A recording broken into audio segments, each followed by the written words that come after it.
నమస్తే welcome to 929 TV నేను ప్రియాంక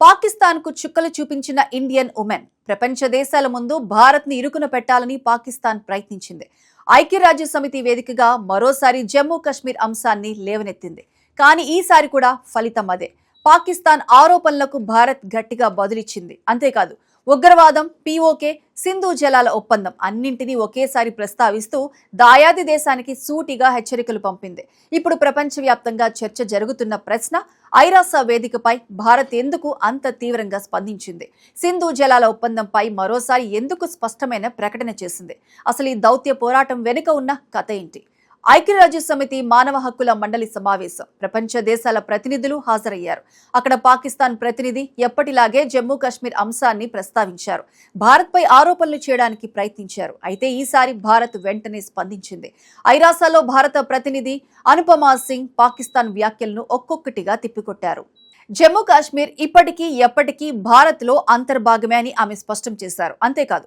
జమ్మూ కాశ్మీర్లో సమస్య ఉందని పాకిస్తాన్ చెబుతుంటే అసలు పరిష్కారం కాని సమస్య పాక్ ఆక్రమిత కాశ్మీర్ అని భారత్ పేర్కొంది అంటే భారత భూభాగాలను ఆక్రమించి దశాబ్దాలుగా తిరిగి ఇవ్వకుండా ఉంచడమే అసలు సమస్య అని కౌంటర్ ఇచ్చింది ఇక్కడితో భారత్ ఆగలేదు పీఓకేలో జరుగుతున్న పరిణామాలను కూడా ప్రస్తావించింది ప్రత్యేకంగా ఇటీవల రావల్కోట్లో జరిగిన ఘటనను గుర్తు చేసింది ఆందోళనకారులపై జరిగిన అణచివేత ప్రాణ నష్టాలు ప్రజాస్వామిక హక్కుల ఉల్లంఘనలు వాటిని ప్రపంచ దృష్టికి తీసుకువెళ్లింది భారత్ వాదన ఏమిటంటే తమ భూభాగాల గురించి మాట్లాడే ముందు పాకిస్తాన్ తన ఆధీనంలోని ప్రాంతాల్లో ప్రజలకు ఎంత స్వేచ్ఛ ఉందో చెప్పాలని అయితే అత్యంత తీవ్ర వ్యాఖ్యలు ఉగ్రవాదం అంశంపైనే వచ్చాయి భారత్ తరపున అనుపమా సింగ్ మాట్లాడుతూ ఉగ్రవాదులకు ఆశ్రయం ఇవ్వడం వారికి శిక్షణ ఇవ్వటం పాకిస్తాన్ విధానంలో భాగమే అని తీవ్ర వ్యాఖ్యలు చేశారు ఇంకా తమ స్వార్థ ప్రయోజనాల కోసం పాక్ అరాచక శక్తులను పెంచి పోషించింది ఇప్పుడు అవే తిరిగి పాకిస్తాన్ ను కాటేస్తున్నాయి అని పేర్కొన్నారు ఇది సాధారణ వ్యాఖ్య కాదు గత కొన్ని దశాబ్దాలుగా భారత్ చెబుతున్న ప్రధాన ఆరోపణనే మరోసారి అంతర్జాతీయ వేదికపై వినిపించింది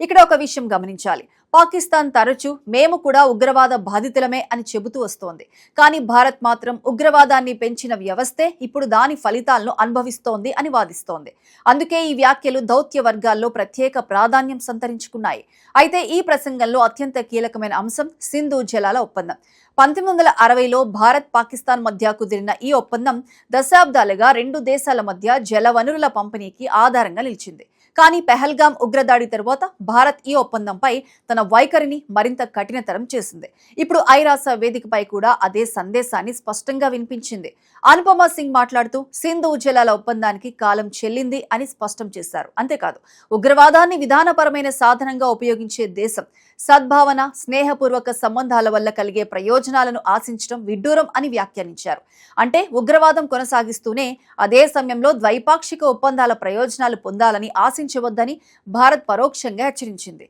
ఇది ఎందుకు ముఖ్యమంటే సింధు నది వ్యవస్థపై పాకిస్తాన్ వ్యవసాయం నీటి అవసరాలు భారీగా ఆధారపడి ఉన్నాయి అందుకే ఈ అంశం కేవలం జలవనుల సమస్య కాదు రెండు దేశాల వ్యూహాత్మక సంబంధాలతో ముడిపడి ఉంది అందుకే భారత్ చేసిన ఈ ప్రకటన అంతర్జాతీయంగా కూడా ప్రాధాన్యం సంతరించుకుంది ఇప్పుడు విశ్లేషకులు చెబుతున్నది ఏమిటంటే భారత్ తన దౌత్య వ్యూహాన్ని మార్చింది గతంలో ఆరోపణలకు సమాధానం చెప్పే స్థాయిలో ఉండేది కానీ ఇప్పుడు అంతర్జాతీయ వేదికలపై ప్రత్యక్షంగా పాకిస్తాన్ ను ప్రశ్నిస్తోంది పీఓకే ఉగ్రవాదం మానవ హక్కుల ఉల్లంఘనలు అన్నింటినీ ప్రపంచం ముందు ప్రస్తావిస్తోంది మొత్తంగా చూస్తే ఐరాస వేదికపై జరిగిన ఈ మాటల యుద్ధం భారత్ పాకిస్తాన్ మధ్య కొనసాగుతున్న దౌత్య పోరాటానికి మరో ఉదాహరణగా నిలిచింది జమ్మూ కాశ్మీర్ పై పాకిస్తాన్ ఆరోపణలు చేస్తే పీఓకే ఉగ్రవాదం సింధు జలాల ఒప్పందాన్ని భారత్ ముందుకు తెచ్చింది ముఖ్యంగా సింధు జలాల ఒప్పందానికి కాలం చెల్లింది అనే వ్యాఖ్య ఇప్పుడు అంతర్జాతీయ దృష్టిని ఆకర్షిస్తోంది ఇక రాబోయే రోజుల్లో ఈ అంశాలపై పాకిస్తాన్ ఎలా స్పందిస్తుంది భారత్ తన వైఖరిని మరింత కఠినతరం చేస్తుందా అనేదే ఆసక్తికరంగా మారింది